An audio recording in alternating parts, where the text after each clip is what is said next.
If you want to see amazing and exciting duels, informative and entertaining top 10 lists, and everything else that's just great about the game of Yu-Gi-Oh!, you gotta watch the Capital G show. Shout out to my homeboy Dante. Hey.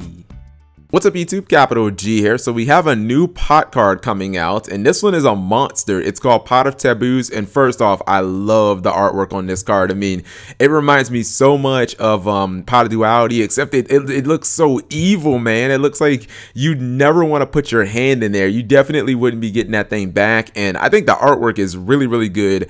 But it's actually an Earth Rock flip monster. Yo, the effect on this card is bananas. It is so stupid. I even wondered why Konami put these effects into it. It's actually a level 9. It is 2,000 attack, so it can beat over a little bit. But the main thing is it's 3,000 defense, so that ass is crazy. That's like porn star level ass. The effect says you can only use the effect of Pot of Taboos once per turn. If this card is flipped face up, you can activate one of the following effects. Okay, guys, you ready for these? Here are the following effects that you can use, and there's 4 of them. Hello, sacrifice, right? You can, effect number 1, draw 2 cards. So basically, Pot of Greed is one of the effects that you can get. Effect number 2, return all speller traps on the field to the hand. Giant Grenade, sweet. Let's look at the third one. Destroy all monsters your opponent controls. I believe that's Regeki. And effect number 4, look at your opponent's hand and shuffle 1 card there into the deck. That is the Forceful Sentry. Okay, so basically they have 4 card effects that are all banned in the OCG. That is Pot of Greed, Giant Grenade, the Forceful Sentry, and Regeki. That is insane. I mean, just the fact that you get to choose between any of them. I mean, there could be a time where your opponent only has 1 card in hand, and I'm just like, all right, well, fuck it. I don't even need to draw cards. I'll just go ahead and I'll Forceful Sentry the last card away. Or your opponent has like 3 monsters, and they attack into this. You're like, I'm just going to go ahead and Regeki you. Have fun with that.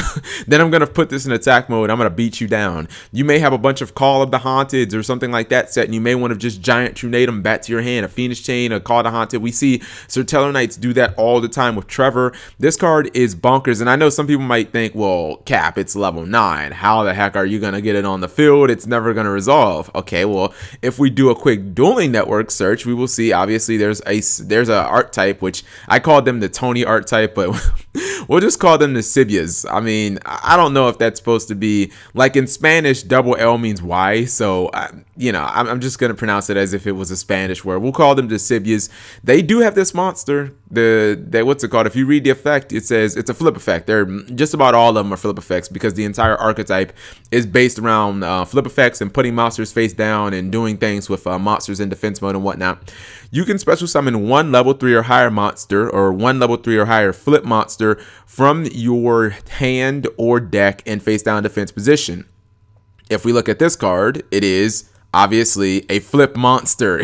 It's level 9, so that would obviously be higher than level 3. So you can actually use this if you resolve this flip effect, and you can just get Pot of Taboos straight from your deck and set it. Now, the one issue is if your opponent does ram into that Pot of Taboos, you won't be able to activate its effect because of this effect. The Koing Noma, what type of name is that? That's so stupid. Because the second effect says also you cannot activate monster effects for the rest of the turn except Sibia monster effects. So basically you can get Pot of Taboo straight from the deck. You just have to make sure you protect it and don't let your opponent ram into it. Even if they do, it has a 3,000 ass, so it's like the chances of it dying are practically 0, at least from an attack. You just have to make sure you use like a Mirror Force or something like that after, but it goes to show you that there's easy ways to basically get this card or the Pot of Taboos straight from your deck onto the field. And if Pot of Taboos dies, you can use something like the Shallow Grave. Nobody remembers this card all the way back from Pharaoh's Servant. It says each player selects 1 monster in their graveyard and special summons them into face down defense position. Why is that good? Because you can combine that with their boss monster.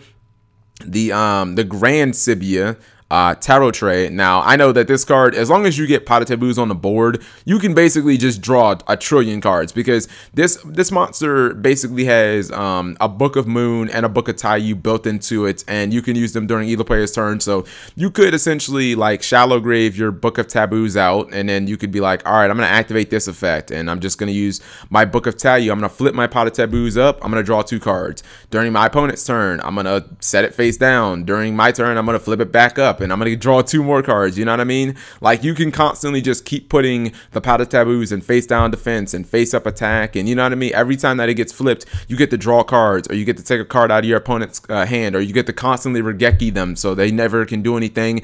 And then you can also use the book cards. You can use, you know, Book of Eclipse to put it face down, Book of Moon to put it face down, Book of Taiyu to put it face up. I mean, there's applications here. All I'm saying is, guys, with 4 effects and they're all ridiculously OP, I think that there might be a way to use this card, especially when you don't have to necessarily like tribute summon it. You can actually get it from the deck using the Scipius. So this actually makes their archetype a little better too, because the card has natural synergy with it. So let me know what you guys think. I think that Konami could be playing with fire here. Anyways, thank you guys for watching as always.